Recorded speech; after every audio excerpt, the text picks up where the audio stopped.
नमस्कार और जय हिंद दोस्तों। आज सबसे बड़ी खबर आईएनएस वेला की तरफ से आ रही है। अब आप सोच रहे होंगे कि यह आईएनएस वेला कौन सी बला है, तो बता दूं कि आईएनएस वेला एक पनडुब्बी है जो मेक इन इंडिया के तहत इंडिया में बनाया गया है। सबसे पहले जिन लोगों ने हमारे चैनल को सब्सक्राइब नहीं किया है वो कृपया करके हमारे चैनल को जल्द से जल्द सब्सक्राइब कर ले और हाँ, इस वीडियो को अंत तक अवश्य देखें। अब आते हैं खबरों की डिटेल पर। आईएनएस वेला फ्रेंच डिजाइन के साथ साथ इंडियन मैन्युफैक्चरर के द्वारा बनाई गई है। अब इसे कमीशन कर लिया गया है इंडियन नेवी में। यह हमारी चौथी सबमरीन है जिसे 75 प्रोजेक्ट के तहत बनाया गया है। अब आइए समझते हैं कि प्रोजेक्ट 75 है क्या। इस प्रोजेक्ट को इंडिया और फ्रांस के द्वारा 2005 में साइन किया गया था। इस प्रोजेक्ट की कुल लागत $3.75 बिलियन थी, जिसके तहत 6 डीजल सबमरीन बनानी थी। याद रहे 6 डीजल पावर सबमरीन, न कि न्यूक्लियर पावर सबमरीन। यह प्रोजेक्ट 2005 में साइन हुई थी, पर यह प्रोजेक्ट काफी डिले हो गया था। यह प्रोजेक्ट मनमोहन सिंह के कार्यकाल में साइन हुई थी। मनमोहन सिंह चाहते थे कि उनके कार्यकाल में एटलीस्ट एक सबमरीन भी बनकर तैयार हो जाए, पर ऐसा नहीं हो सका। मोदी सरकार आई और साथ ही साथ फ्रांस की भी नई सरकार आई। मोदी सरकार ने नई सरकार पर दबाव बनाया और उनकी दबाव रंग लाई, और फ्रांस की नई सरकार ने नेवल ग्रुप पर दबाव बनाया कि इस प्रोजेक्ट को जल्द से जल्द पूरा किया जाए। 75 प्रोजेक्ट की पहली सबमरीन 2017 में आई, जिसका नाम आईएनएस कलवेरी था। अब आप सोचिए कि डील 2005 में साइन हुई थी और पहली सबमरीन 2017 में बनी, यानी कुल 12 साल लगे। अब आप समझ सकते हैं कि देश के रक्षा के साथ कितना बड़ा खिलवाड़ हो रहा था। मौजूदा सरकार के दबाव के कारण अब हमें हर साल नई सबमरीन मिल रही है। 2019 में कंदेरी,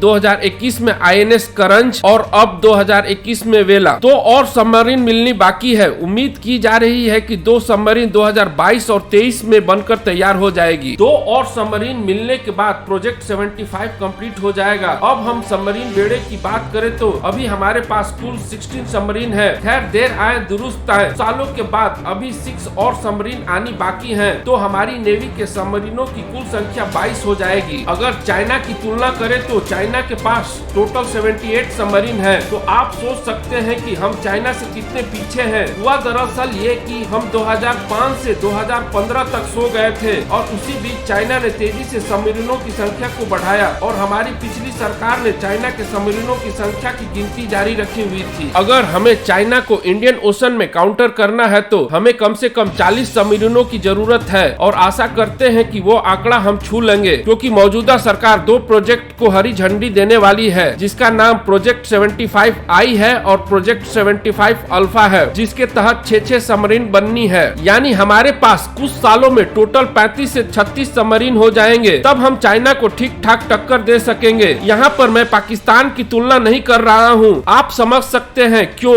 अगर आपको यह वीडियो पसंद आई तो जल्द से जल्द सब्सक्राइब करें। आप अपना और अपने परिवार का बहुत बहुत ख्याल रखें और खुश रहें। धन्यवाद।